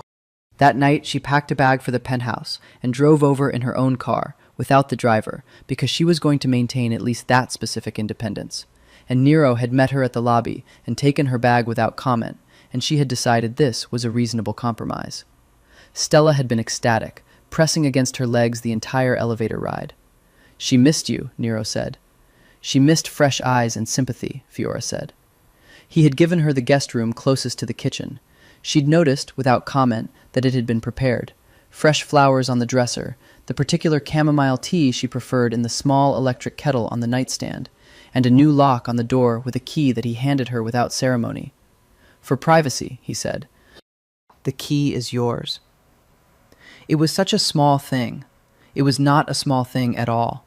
She stood in the room after he left and let herself feel, for a moment, the full complexity of where she had arrived, in the penthouse of a man who ran something dangerous and beautiful and broken in the way that most extraordinary things were broken, a man who made space for her privacy and put flowers in a guest room and ran in the mornings with a greyhound who ran ahead and waited. She sat on the edge of the bed. She was entirely in love with him, and she knew it, and she didn't know what to do with that except keep moving forward. They were in the kitchen when it happened. It was the 4th night of her staying at the penthouse. She had kept her schedule exactly as she'd said she would. Clinic in the day, evenings at the penthouse, Stella greeting her at the door with the steadfast devotion of a creature that had made her decision and was not revising it. There was a rhythm to it that she hadn't expected. Dinner that they cooked, arguing amicably about technique. He held opinions about pasta that were specific and not entirely wrong, and she held opinions about everything else. Reading after, the two of them in the main room, the city below, Stella on her bed in the light. It felt like something. It felt like a life. That particular evening, she was at the kitchen counter working on charts from the clinic on her laptop, a glass of wine beside her, Nero somewhere in his study. She heard him come in before she saw him, or rather, she felt the change in the quality of the room. When she looked up, his expression was controlled, but not quite. There was something at the edges of it that she'd learned to read. Not quite anger, not quite relief. The particular expression of a man who had come through something difficult and was processing the residue of it. She closed her laptop. "The Ricci situation?" she asked. Managed. He came to the counter, poured a glass of water, drank it. His cuffs were rolled up. There was a mark on his left hand, red, like he'd hit something. "Are you hurt?" He glanced at his hand. "No." Nero. "It's nothing. I was direct, in a conversation." She came around the counter, took his hand, turned it over. A bruise forming at the knuckle, skin scraped but not broken. She pressed her thumb against it lightly. "I'm fine," he said. "I know you're fine," she said. "I'm checking anyway." He didn't pull away. He stood there and let her do what she was doing, checking, taking care. The particular tenderness of someone for whom this was simply what you did when the person in front of you was hurt. "Is it over?" she asked. "For now. The terms are set. He has what he wanted, and he knows the parameters of what happens if the surveillance restarts." A pause. "He won't." "You're certain?" "He's a practical man. I spoke to him in practical language." She released his hand, looked at him. He was looking at her with the gathering, deepening quality she'd come to recognize. The accumulation of everything he was usually keeping distributed and managed. And she understood, with a clarity that was almost physical, that they were standing at an edge. That the edge had been there for weeks, getting sharper, and tonight, with its particular rawness, the managed violence of whatever conversation he'd had, the residue of fear she'd been living under for 4 days dissolving all at once, it was very close. "Fiora," he said. "I know," she said. "I need you to know." He stopped, started again, which was unusual for him. "You are not a position I'm holding. You are not leverage or a vulnerability or a complication I'm managing. You are..." He stopped again. She took the single step that closed the distance between them and put her hand on his jaw. The turn of the gesture, the way she placed it there deliberately, holding his face the way he held hers. "Tell me," she said, quietly. "The most important thing," he said. "That is what you are, and I don't have a more articulate formulation than that." She looked at him for a long moment. "That's articulate enough," she said. She kissed him. Not hesitantly, not the careful, exploratory beginning of something unsure.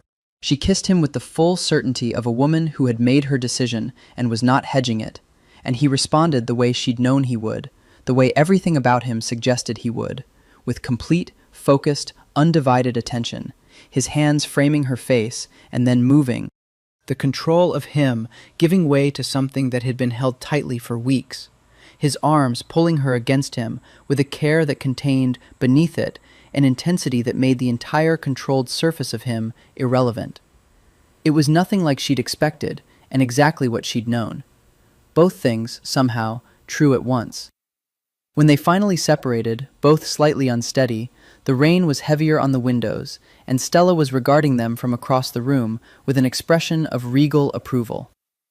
Fiora laughed. He looked at her, at the laugh, and the expression on his face, unguarded, undone, completely present, was the most beautiful thing she'd seen him wear. "Stay," he said. "I'm staying," she said. "Not just tonight." She looked at him, at the penthouse, at the life they'd been constructing in the evenings without meaning to, or maybe with every intention. Not just tonight, she agreed. He touched her cheek. She leaned into it. Outside, Seattle went on doing what Seattle does, gray and particular and alive, entirely indifferent to the specific revolution occurring in a penthouse kitchen 40 floors above it. Inside, a man who had stopped expecting good things held on to one anyway. The trouble with Luca Ferrante Jr. was that he had been in love with Fiora Esposito, in his particular inexact way, since they were both 22 and attending a mutual friend's wedding in Bellevue. He had never done anything about it, which was in keeping with the character she'd described. Diffuse charm, no follow-through, the kind of man who gestures toward intentions without landing on them. He remained a peripheral presence in her life. A text on birthdays, a comment on an Instagram post, the occasional suggestion of a coffee, that she said yes to, and that he then rescheduled 4 times. She had not thought about him in months. She therefore had not mentioned him to Nero, not because she was hiding anything, there was nothing to hide, but because it had not occurred to her that there was anything to say. Luca appeared at the clinic on a Tuesday. He was handsome in a particular way, olive-skinned, easy smile, the kind of man who occupied space without claiming it. He brought flowers, which were a nice gesture, and also not a thing any of her other clients had ever done, and he said he'd been in the neighborhood and thought he'd stop by, which was demonstrably not true since he lived in Bellevue and worked in Kirkland. She was touched, in a mild and uncomplicated way. She gave him 15 minutes, a coffee from the break room, and a polite and clear explanation that she was seeing someone. "Oh," Luca said. He had the grace to look genuinely, uncalculatedly surprised. "Is it serious?" "Yes," she said, which surprised her with its certainty. He left after that, good-natured about it. Luca was fundamentally a good-natured person, which was perhaps why she'd never been able to quite make herself like him in the particular way he wanted.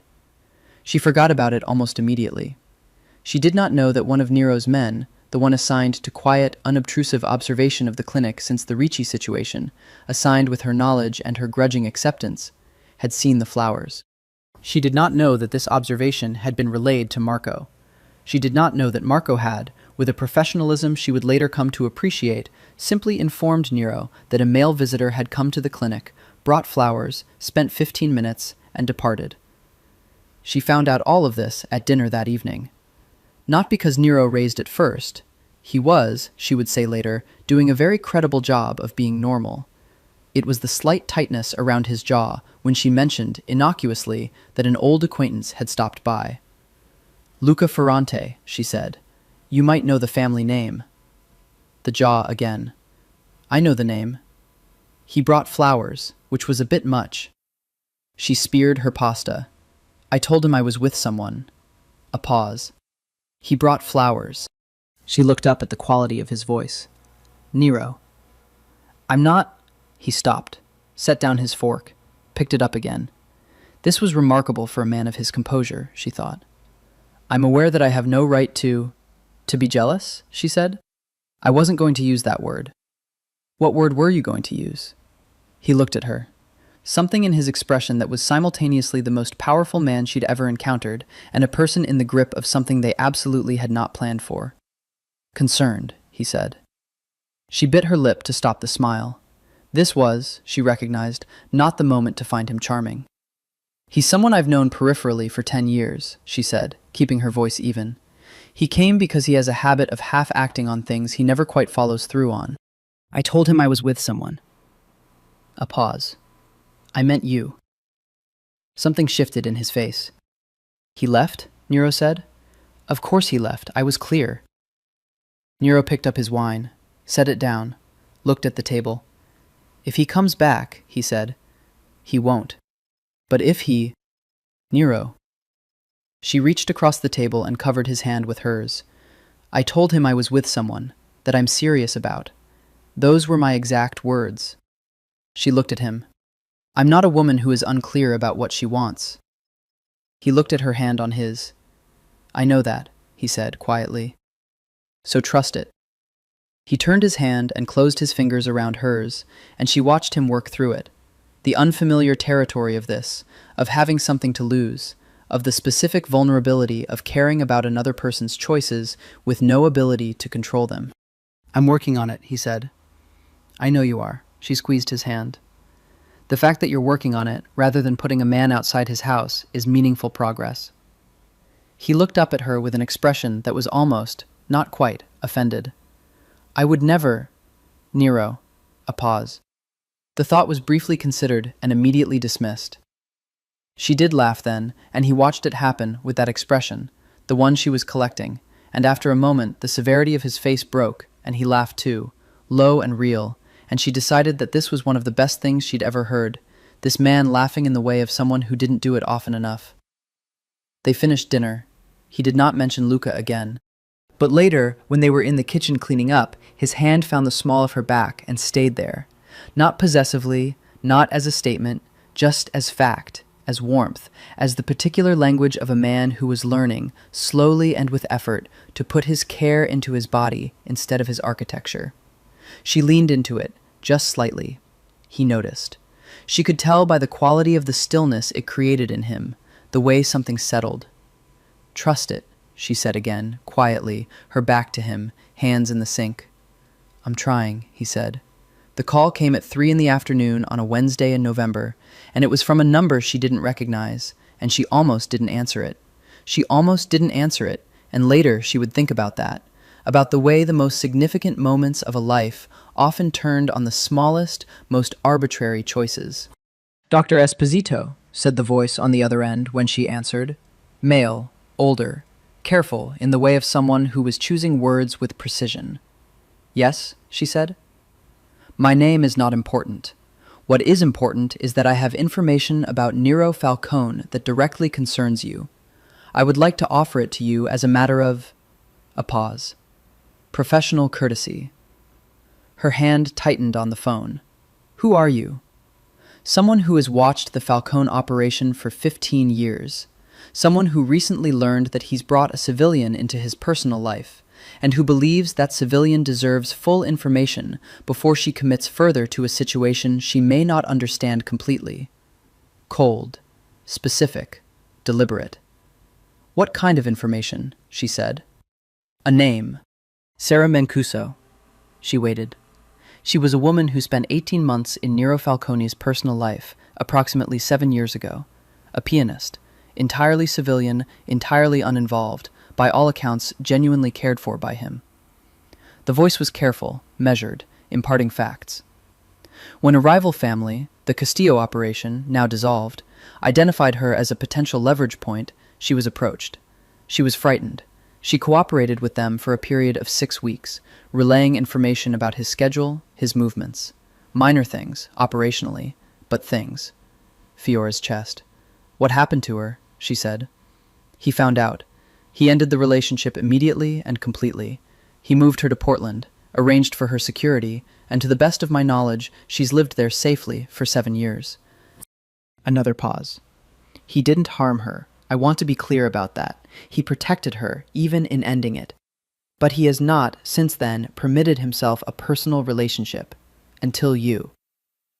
Fiora stood very still in the hallway of the clinic. Why are you telling me this? She said.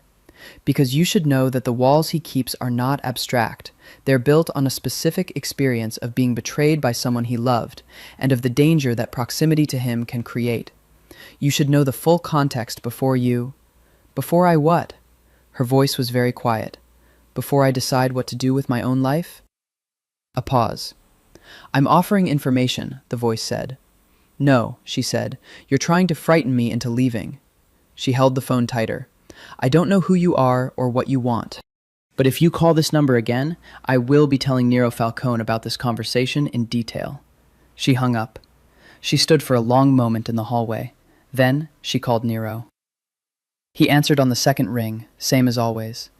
Something happened, she said, without preamble. Someone called me. I need to tell you about it. A beat of silence, tight and controlled. Are you safe? I'm fine. It was just a call, but I need to tell you. I'm coming to the clinic. Nero, you don't need to... I'm coming. He was there in 20 minutes. He came through the clinic door with the particular controlled urgency she'd seen that first night, and she met him in the hallway and told him, quickly and completely, exactly what had been said. He listened without interrupting, his face doing the thing it did, going still and closed and processing. When she finished, he said, Sarah Mancuso. Yes, she held his gaze. Is it true? A long pause. Yes, he said. She nodded once, organized her thoughts. Were you going to tell me? He looked at her with an expression that was the most nakedly conflicted she'd ever seen on him, the collision of what he wanted to say and what was true. I don't know, he said. I was trying to... I haven't... He stopped. It's not something I discuss. I understand that. It wasn't her fault. She was frightened. I know, Fiora said. You protected her. He looked at her. How do you know that? Because I know you. The silence in the hallway was very full. Someone used this story to try to make you leave, he said, very quietly. Yes. And you're still here. I called you, she said. That's how I handle things in my relationship. I talk to the person involved. Novel approach. She held his gaze. But I need you to hear something. He waited. That wall, she said, the one you built after Sarah, I've been watching you dismantle it, piece by piece, over the last 2 months. I've seen what it costs you. She took a breath. I'm not going to betray you. Not because I'm perfect or because I'm brave, but because I would rather lose every other thing in my life than do something that made you stop trusting people. She paused. That's not a promise I'm making to manage your anxiety. That's a fact about who I am. Nero looked at her for a long moment. Then he walked forward and pulled her into his arms with the kind of force that acknowledged everything he wasn't going to say. All of it. The fear and the history and the particular weight of being a man who had loved someone and had that love become a weapon against him, and had chosen, nevertheless, to try again. She held him back, her face against his neck, and let it be what it was. I'll find who called, he said, into her hair. I know you will, she said. Do it carefully. Don't make it worse. He tightened his arms around her. I'll try, he said. The source of the call turned out to be connected to Ricci, not Ricci himself, but someone in his extended network, a fixer named Giordano who dealt in information and had apparently decided that disrupting the personal life of Nero Falcone was a sufficiently low-risk venture to attempt. He had, it emerged, fundamentally misunderstood several things. Nero handled it with characteristic efficiency. He did not handle it violently, which Fiora suspected was at least partially a concession to her expressed preference for carefulness. Giordano was visited, persuaded of his errors, and retired from information brokering at an age when he still had most of his faculties. Ricci was informed, briefly and conclusively, that attempts to destabilize Nero's personal relationships would be treated as direct acts of aggression, regardless of how they were structured. Ricci, who was a practical man, expressed his understanding. Nero told Fiora all of this over dinner on a Thursday, the same dinner they always had on Thursdays now. His kitchen, his cooking, the particular competence with which he made Calabrian-style braise that his grandmother had made, and that he'd learned from memory and description, never recipe. She listened, asked questions, was satisfied. You're remarkably unbothered by all of this, he observed. I'm bothered by the appropriate parts of it, she said. The surveillance was a violation. The phone call was designed to harm. Those things bother me. She looked at him. The part where you resolved it doesn't bother me at all. Even the manner of resolution? You told me he still has all his fingers and most of his dignity. I can work with that. He looked at her across the kitchen island. You've shifted, he said. I've settled, she corrected. Something in his face, warm, involuntary, the expression she saved in the back of herself like a photograph. December came to Seattle with its particular quality of dark and light, the shortest days, the Christmas lights on the wet streets, the way the city contracted into its interiors and became, paradoxically, more intimate. Fiora had moved officially to the penthouse in November, which was a decision she'd made after 2 weeks of deliberation and one conversation with her friend Camille that had gone like this. He's dangerous, Camille had said. Yes, Fiora had said. He's in the Mafia. Yes. And you're in love with him. A pause. Yes. Okay, Camille had said. Tell me about the penthouse. She kept the apartment in Capitol Hill, for herself, for the independence of it, for the particular privacy of having a space that was entirely hers. Nero had not suggested she give it up. He had, in fact, helped her renegotiate the lease when the landlord raised it, which he'd done through entirely legitimate means, involving a phone call and a specific quality of voice that had apparently been sufficient. Their life together had the texture of two people who had both, for a long time, lived alone, and had developed particular rhythms, and were now in the process of adjusting those rhythms to include each other without losing the things that made them each who they were. It was not seamless. There were evenings when he disappeared into operational concerns, and she had the apartment to herself, and her charts, and Stella's warm, specific company. There were mornings when the city below was entirely visible, and they drank coffee in the silence of people who didn't need to fill every space with words. There was the night she found him at the piano at 2 a.m, playing something she didn't recognize, not performing, not even fully conscious of playing, the way some people paced, the way some people talked to themselves. She'd stood in the hallway for a moment before he noticed her, watching his hands on the keys, watching the unmasked quality of his face in the dark. He had stopped when he saw her. "Don't," she'd said. "It's beautiful." He'd looked at her for a moment, then turned back to the keys and continued. And she'd sat on the couch in the dark and listened. And Stella had come and put her head in her lap, and the city had turned below them, and it had been exactly like being home. She had not had a word for it before. She had one now. Home was a man who played piano in the dark because he couldn't sleep, and a greyhound who had waited in the back of a shelter for the right person, and a clinic on Westlake where emergencies came in at 2 a.m, and the best ones turned into something else entirely. At 6 weeks and 2 days, Fiora cleared Stella for full activity. The examination was in the morning, the clinic's first appointment.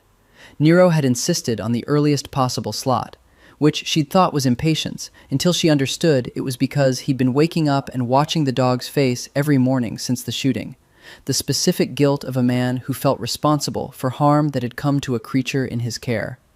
Stella was perfect. The wound site had healed completely, leaving only a faint line of paler fur, barely visible. Her muscle tone had maintained better than expected. Nero had been fastidious about the prescribed gentle exercise, the flat walks, the limitation that he'd complained about and honored absolutely. "She can run," Fiora said. Nero was quiet for a moment. "Now?" "Now," she confirmed. He looked at the dog. Stella was vibrating, literally, imperceptibly vibrating, her long body containing its full greyhound capacity for speed and joy, as though she'd been holding something very large very carefully for 6 weeks, and had only now been given permission to put it down. "Let's go," Nero said. They went to the park, Discovery Park, the large open meadows of it, the way the city fell away and the sound appeared at the edges, and the grass ran long and sea-bent. Nero unclipped Stella's leash. Fiora had never seen a greyhound run before. Not truly. She had seen them walk, and she had seen photographs, and she had read about them. The fastest dog breed, built for the specific purpose of covering ground. Everything about their physical construction optimized for this single act. She was not prepared. Stella ran. She ran the way water ran, the way the particular curve of her back and her long legs and her narrow aerodynamic head made her not a creature running, but speed itself made visible. She covered the meadow in moments, turned, came back, turned again, and her joy was so complete, so physical, so absolutely unconcealed that Fiora found her hand pressed against her own chest. Nero was watching. His face was, she had seen his face in many registers now, the controlled professional, the guarded personal, the rare and precious unguarded. This was something she hadn't seen before. This was relief so profound it had nothing left over for composure. His jaw moved once. He blinked. She slipped her hand into his. He looked down at it, then up at her. "Thank you," he said. Not the sparse, transactional version of the words he'd used on that first night. This was full. All the weight of what it meant, what he was thanking her for, which was not just the surgery and the sutures, but the sequence of things that had followed. "Don't thank me," she said, which was what he'd said to her once, and the recognition of it moved across his face. "All right," he said. They stood in the park and watched the dog run in the November morning light, and the sound glittered and the city moved in its gray and silver way, and Nero's hand held hers with the careful, complete steadiness of a man who had decided that this was something he was going to hold on to. Later, when Stella had run herself to a satisfied, panting trot and came back to press against both of their legs simultaneously, Nero looked at Fiora. "Marry me," he said. She looked at him. He met her gaze with the same complete, unblinking directness he brought to everything. No theater, no presentation, no knee on wet November ground. Just a man stating a fact about what he wanted in a park with a greyhound between them. "That was not a question," she said. "No," he agreed. "Nero." "I know the timeline," he said. "I know what's reasonable. I know this is faster than convention dictates, and that I'm not a conventional offer." He paused.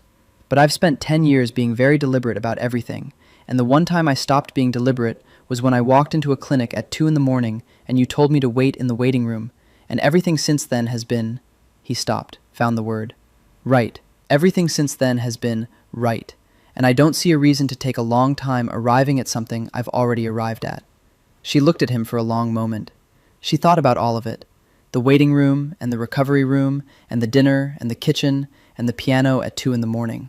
The photograph on her street, and the phone call she'd answered, and the arms that had pulled her in. She thought about a man who had spent 10 years rebuilding walls after loving someone who'd been turned against him, and who was now standing in a park with his hands open. "Ask me properly," she said. Something moved in his eyes. The almost laugh, the real warmth. He turned to face her. His hands found hers. "Fiora Emilia Esposito," he said, low and steady. "I would like you to be my wife. I am not a simple offer. I come with significant complications. A large dog with separation anxiety, and opinions about pasta that will annoy you for the rest of your life." He paused. "But I love you. Completely. In the specific way where I would rearrange every architecture I've ever built to make room for you, and do it without hesitation." The wind off the sound. Stella watching them with dark, attentive eyes. "Yes," she said. He kissed her, there in the park, with the full November morning around them, and the dog leaning against their legs, and the city bearing witness whether it wanted to or not. When he pulled back, his face was the most open she had ever seen it, the most unguarded, the most truly, entirely his. "Yes," she said again, because it was worth saying twice. The wedding was in April, not a large one. Nero Falcone was not a man who staged himself for rooms full of witnesses, and Fiora had no interest in a production that eclipsed the thing being celebrated. They were married in a small ceremony at a converted chapel in First Hill with 40 people, her family from Bellevue and Naples by proxy, his people, Marco and 3 others who had been with the family since Nero's father's time, men who understood loyalty in the particular way of their world, and a handful of people who moved between both, the way the people in their life always had. Her dress was ivory. His suit was dark gray, bespoke, fitting him with the precision she'd come to associate with him, the inhabiting of things fully and deliberately. He had a small flower at his lapel that she'd chosen, a white rosemary sprig, because her grandmother had said it meant remembrance, and it grew on the Calabrian coast. He had looked at the sprig when she pinned it on him that morning, with an expression she would carry for the rest of her life, that specific, unguarded softness that only appeared when he was given something that meant home. Marco was best man, and spent the entire ceremony with an expression of elaborate professional composure that fooled no one. Stella attended, which had required a minor negotiation with the venue and a very specific leash. She wore a cream ribbon. She was, as always, dignified. They exchanged rings. Nero's hands, those careful, tattooed, steady hands, did not shake when he placed hers on her finger. She said her vows in English, and then, quietly, in Italian, because some things needed both languages to be complete. He said his in Italian first. When the officiant said what officiants say about the kissing, Nero kissed her in a way that made Marco's professional composure develop a significant crack, and her mother, in the 3rd row, press a handkerchief to her eyes. There was dinner afterward at Skura. The Neapolitan chef had outdone everything he'd previously done, which she hadn't believed was possible. They ate and drank, and her brother gave a speech that was funny and kind, and Marco gave a speech that was 4 sentences and devastating in its economy. And Nero held her hand under the table the entire evening, with the same steadiness she'd come to know as simply how he held things he intended to keep. Later, in the small hours of their first morning as married people, they were in the kitchen. Their kitchen, now, in the penthouse that had become theirs, and Nero was making coffee, and she was at the counter, and Stella was in her bed in the light, and the sound was just visible through the windows in the earliest gray of the Pacific morning. "Tell me something," she said. He turned from the coffee. "What?" "When you carried Stella into the clinic that night," she looked at him, "what were you thinking?" He considered. "That I'd failed to protect her. That if she died, I wouldn't know what to do with that." A pause. "And then you came out, and you were—" He stopped, started again. "You were not what I expected." "What did you expect?" "I didn't expect a woman who would tell a man like me to wait in the waiting room as though it were the most natural thing in the world." She smiled. "It was the most natural thing in the world. It's a waiting room." "To you." He looked at her with the expression she'd collected and catalogued and would carry always, warm and specific and entirely his. "To everyone else in my life, it would have been a different kind of room." "Everyone else in your life," she said, "doesn't know you." He was quiet for a moment. "No," he said, "they don't."